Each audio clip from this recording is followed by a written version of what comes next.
Hello everyone, मैं अंकित शर्मा आप सबके साथ अपना कोविड-19 का एक्सपीरियंस शेयर करना चाहता हूँ। सो बेसिकली लास्ट मंथ मेरी पूरी फैमिली को कोविड-19 इन्फेक्शन हुआ, जिसमें से कि एज ग्रुप 21 से लेके 59 तक के लोग थे हम 9, और जिसमें से डायबिटिक, बीपी और डाइजेस्टिव प्रॉब्लम वाले भी लोग थे हम में।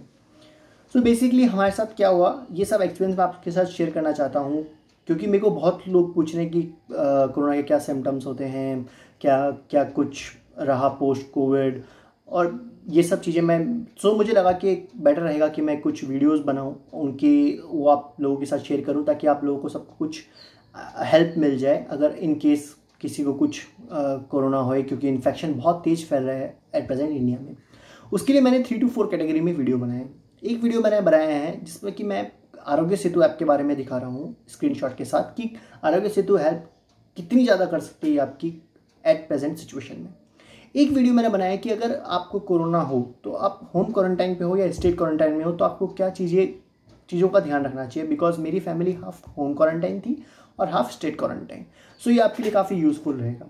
और एक वीडियो मैंने बनाया है जिस पे बहुत कम बातें हो रही है एट प्रेजेंट, और वो कई लोगों में प्रॉब्लम आई है, वो है पोस्ट रिकवरी कोविड में क्या सिम्टम्स रह रहे हैं। तो सबसे पहले मैं बताता हूँ कोविड-19 के सिम्टम्स क्या हैं, जो कि आई नो आप सबको बहुत कुछ पता होगा, आप सबने बहुत देखा होगा, बट कैसे ये किस डेज पे रहते हैं मैं इसको एक टाइमलाइन के साथ डिवाइड करना चाहता हूँ, ताकि आपको ये टाइमलाइन के साथ एक हेल्प मिले। सो सबसे पहली चीज़, कोविड-19 हर बॉडी पे अलग अलग लेवल पे इन्फेक्ट कर रहा था, जबकि हम एक ही फैमिली के एक ही साथ में लोग हैं जो एक ही साथ में खाते पीते रहते थे, तब भी हम सबको अलग अलग इन्फेक्ट किया हर किसी की बॉडी के ऊपर इसने। सो बेसिकली अगर मैं डे 1 बोलूँ, जब भी किसी इंसान को टेस्ट पॉजिटिव हुआ है, यानी कि जब उसको सिम्टम्स आए, मैं उसको डे 1 बोलता हूँ। नॉर्मली ये सिम्टम्स आने शुरू होते हैं 4 to 5 डेज बाद, जब भी वो किसी इन्फेक्टेड पर्सन से टच में आता है। बट मैं जब आपको सिम्टम्स आ गए, मैं उसको डे 1 मानता हूँ। अगर आपको जब भी सिम्टम आ गए और आप कोविड पॉजिटिव टेस्ट हैं या कराने की सोच रहे हैं, तो क्या सिम्टम्स होते हैं इनिशियली, वो मैं आपको बताता हूँ। सबसे पहला जो हमने सिम्टम कॉमन सब में देखा 9 के 9 लोगों में, वो था थ्रॉट एचिंग, यानी कि आपकी गले में खरासी और गले में कुछ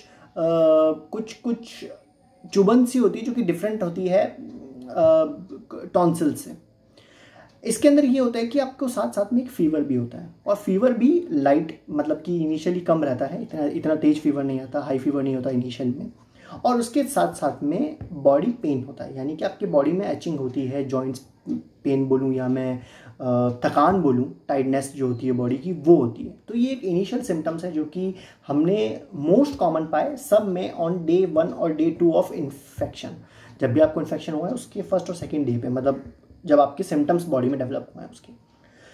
इसके अगर मैं इसको आपको एक डिवाइड बोलूँ कि अगर ये सिम्टम्स, अगर इन केस आप कोविड टेस्ट कराने का सोच रहे हैं, आपको कुछ डाउट है, अगर आपको ये सिम्टम्स हैं, तो डेफिनेटली आप सबसे पहले अपने फैमिली डॉक्टर से सलाह लें और अकॉर्डिंगली आप कोविड टेस्ट करवाएं।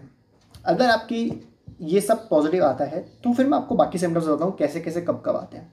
सो मेजरली आपने सुना होगा कोविड-19 के अंदर loss of smell, loss of taste, hardness in breathing, ये इसके सिम्टम हैं। बिल्कुल ये इसके सिम्टम्स हैं, बट ये भी सबको नहीं आते, ये भी कुछ लोगों को ही आते हैं, जिनकी शायद इम्यूनिटी कम है या क्या रीज़न है, वो एक अलग बात है। बट हाँ, ये भी हर किसी को अलग अलग लेवल पर आते हैं। सो इन्फेक्शन होने के 2 या 3 दिन बाद आपको प्रॉब्लम आनी शुरू होती है स्मेल में और टेस्ट में, जो कि कोई बहुत बड़ी प्रॉब्लम नहीं है। नॉर्मली आप कुछ भी खाते हो, आपको उसका टेस्ट के बारे में पता नहीं चलता, उसको स्मेल करते हो तो आपको उसकी स्मेल के बारे में पता नहीं चलता। यानी कि साथ साथ में, इन दोनों के साथ साथ में, यानी कि आप जिस दिन आपको सिम्टम्स आए इनिशियल, उससे 2 या 3 दिन बाद आपको ये सिम्टम्स आते हैं। यानी कि अगर मैं बोलूँ तो सेकेंड या थर्ड डे पे आपको ये जाकर ये सिम्टम्स आते हैं। और इसके साथ साथ में आपको आती है हार्डनेस इन ब्रीथिंग, यानी कि आप जब ब्रीथ करते हैं नॉर्मली, तो आप नॉर्मली जब ब्रीथ करते हैं आपको इतना आइडिया नहीं लगता, आपको पता नहीं चलता कि कैसे आप मतलब नॉर्मली ब्रीथ कर रहे हो। बट अगर आप कोविड इन्फेक्टेड हैं तो ब्रीथ करते हुए उसमें एक टफनेस आ जाती है, यानी कि आपको सांस खींचनी पड़ती है हल्की सी, आपको थोड़ा सा जोर लगाना पड़ता है सांस खींचने में। ऐसा एक मैं बोलूँ एक इनिशियल छोटा थोड़ा सा इसका एक सिम्टम है, जो कि सिर्फ 1 या 2 दिन ही रहता है, इससे ऊपर नहीं रहता। और ये भी बहुत नॉर्मल सिम्टम है, इसमें भी कुछ ज़्यादा कुछ पैनिक होने की नीड नहीं है, क्योंकि मैक्सिमम जो हमारे डॉक्टर्स ने हमें सलाह दी, हमें कंसल्ट दिया कि कोविड मोर ओवर एक फिजिकल से ज़्यादा एक मेंटल लेवल पर अब बीमारी हो गई है। यानी कि अगर जिसको भी कोरोना हो जाता है वो मेंटल लेवल पर एक उस लेवल पे चले जाता है कि मुझे कोरोना हो गया, मुझे कोरोना हो गया, मुझे कोरोना हो गया। और इट्स लाइक कि आपकी पूरी फैमिली एक ऐसी प्रॉब्लम में आ गई है कि जैसे कोई हिरोशिमा और नागासाकी की तरह आपके घर पे न्यूक्लियर बम गिर गया हो अब। तो सबको इन्फेक्शन हो जाता है, सब मेंटली प्रॉब्लम आ जाते हो कि अब कौन कैसे क्या किसकी हेल्प करे। कुछ लोग यहाँ हैं, कुछ लोग स्टेट क्वारंटाइन में, कुछ होम क्वारंटाइन पे हैं, और आपसे कोई मिल नहीं सकता, आपके पास कोई आ नहीं सकता। इन सब फेस में इंसान मेंटली बहुत डिप्रेस हो जाता है। और पिछले 6-7 महीने में भी हमने इतना कुछ पढ़ा है, देखा है कोरोना वायरस के बारे में कि लोगों का दिमाग ख़राब होना शुरू हो जाता है। यानी कि हमको सबसे पहले डॉक्टर ने अगर समझाया तो वो यही समझाया कि आपको मेंटली स्ट्रांग बनना होगा कोविड-19 को रिकवर करने के लिए। अगर आप मेंटली स्ट्रांग बने कि इसको एक नॉर्मल इन्फेक्शन की तरह ही लेकर चलें तो आपके डॉक्टर्स आपकी बहुत अच्छी हेल्प कर सकते हैं आपको जल्दी रिकवर होने के अंदर। यानी कि मोर ओवर ये एक 5 to 7 डेज़ या 8 डेज़ का इन्फेक्शन है, जिसमें से इनिशियल मैंने आपको सिम्टम्स बताए, मिडल सिम्टम्स बताए, और जैसे ही ये सिम्टम्स गायब होना शुरू होंगे, मतलब आपका टेस्ट वापस आएगा, स्मेल वापस आएगी, ब्रीथिंग में कोई प्रॉब्लम नहीं हो रही, नॉर्मली आप ब्रीथ कर रहे हो और टायर्डनेस नहीं है बॉडी में, आप टायर्ड फील नहीं कर रहे हो, तो यानी कि आप रिकवर हो चुके हो कोविड से।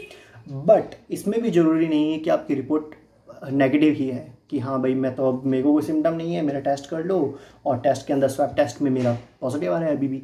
तो बहुत लोग इसमें पैनिक करते हैं, डरते हैं कि यार अभी तक मेरे को पॉजिटिव क्यों दिखा रहे हैं जबकि मैं कोई सिम्टम्स है ही नहीं मुझे, मैं अब तो कम्प्लीटली एसिम्प्टोमेटिक हूँ। तो उसके पीछे भी कुछ चीज़ें जो हमारे डॉक्टर ने हमें बताई वो ये है कि इसका अगर डेड सेल का कोई पार्टिकल रह जाता है, कोई डेड सेल रह जाता है आपके नोज़ में या माउथ में, तो वो भी अगर स्वैब टेस्ट के अंदर आ गया तो वो पॉजिटिव दिखाते हैं आपको। यानी कि आपको अपनी नोज़ और थ्रोट को भी क्लियर रखना है जब आप एसिम्प्टोमेटिक हो तो टेस्ट से पहले। इससे बेटर रहेगा ताकि आप एटलीस्ट मेंटली फ्री हो जाएं कि आप कोविड नेगेटिव हो चुके हैं, आप कोरोना से जंग जीत चुके हैं और एक टफ फेस आपने क्लियर कर लिया। ये मैंने कुछ सिम्टम्स के बारे में बात करी ताकि आपको पता चले कि कितने डेज़ का इसका टाइम रहता है, वो भी अलग अलग रहता है। कुछ लोग 4 से 5 डेज़ में ही सही हो जाते हैं। अब स्टेट और होम क्वारंटाइन के अंदर क्या होता है और आपको क्या चीज़ें आपके पास रखनी चाहिए प्रिकॉशनरी, और साथ साथ में आपको किन चीज़ों का ध्यान रखना चाहिए, उसके लिए आप मेरे अगले वीडियोज़ देखें। Thank you.